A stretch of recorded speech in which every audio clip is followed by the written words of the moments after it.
We're now going to look at how to make a graph using Excel. So I have my data in here. I'm looking at number of siblings with the frequency. So what I'm going to do, I'm going to click on Insert, and then I have a range of different graphs and charts that work for me. Now, the key thing that you need to make sure that you remember is to pick the right type of chart for your data.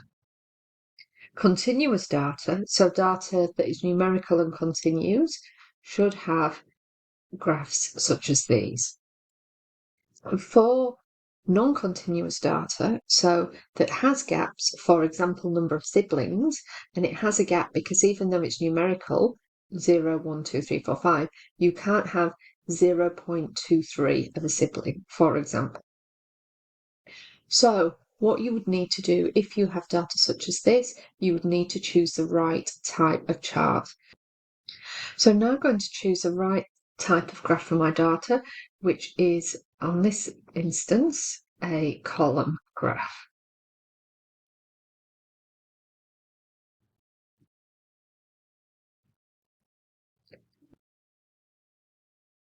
So I'm now going to choose the right type of graph for my data.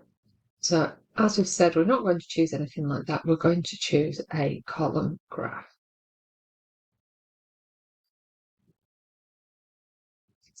Now we're going to choose the right type of graph for the data. So in this case, I'm choosing a column graph. I've got my column graph. Now, as you can see, sometimes the data will come up automatically. In this case, it hasn't. So as you can see, it says here that I need to select my data. So that's available for me. So I'm going to select my data. And what I'm going to do, I'm going to look at my chart data range, and I'm going to put everything in there. Now, that doesn't look right. Let's press OK. And we're looking, and actually this isn't right because we only want, along the bottom, we want our number of siblings. That'd be 0, 1, 2, 3, 4, 5. And then going up on our columns, we would have that going up to 7, that going up to 27, so that going up to 10, 3, 2, and 1. So the orange looks correct, but everything else, the blue and the label on the bottom, doesn't look like it's going to be right. And that's why it's really important to pay attention in maths so you know exactly what you're looking for. So we're going to go back to selecting our data. And we want the number of siblings to be along the bottom. So what I'm going to do here is I'm going to edit the horizontal category. So this is our x-axis. I'm going to click edit, and it's asking me what I would like. Now I am going to say along the bottom, what I want to see is 0, 1, 2, 3, 4, 5. Now notice that I haven't clicked number of siblings. So on here, I'm doing 0, 1, 2, 3, 4, 5. So we've got the bottom, and that's working correctly.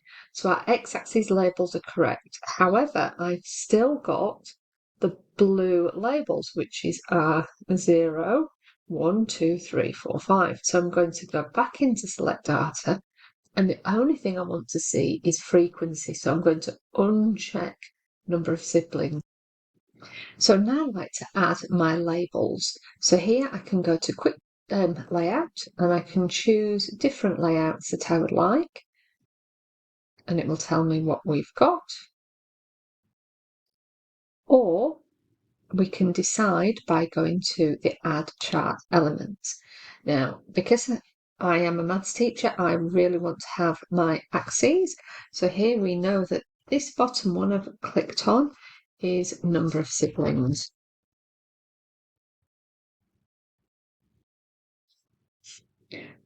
So I type in number of siblings, and then I'm going to go click back on it, and I want my y-axis, and I'm going to put frequency. I now have a lovely looking chart. Now, if I decide that I want to change things up a little bit, I might decide that I want to change each of the bars to be different colours. So I'm going to change the colours, but I want to change them to make them individually different colours. So I might want the 4 to be blue. So I could click on that bar, and change the fill to be blue. I could click on the next one and I could change it to be red. That's the outline. The fill to be red. The next one, I can change the fill to be green. And then change the fill to completely different colours. And I can make the chart completely my own. Now, the thing that you do need to be careful of with Excel, if I look at my data and I go, actually, this has changed, I've done another survey, I've missed somebody, and I've actually got 2 people here. If I change it to 2, so if you look at the 5, this moves up and down. So if I had actually 10 people there, it will move. So you can't actually do 1 and then copy it directly. So if you copy this chart, if you go click, copy, and then paste into a Word document, if we then change that back to our one piece of information, that would automatically change on our Word document. So if you want to be able to use the same layout, you're going to have to cut and paste this into your Word document. So do a snip using the snipping tool, and you can snip your chart and insert into your Word document, and then it will not change because it is a static image. However, if you right click and copy and paste, that will make it like this way, copy it and paste. That will then make it an image that is linked to your Excel document, and as we change here, it will change on your Word document. Thank you.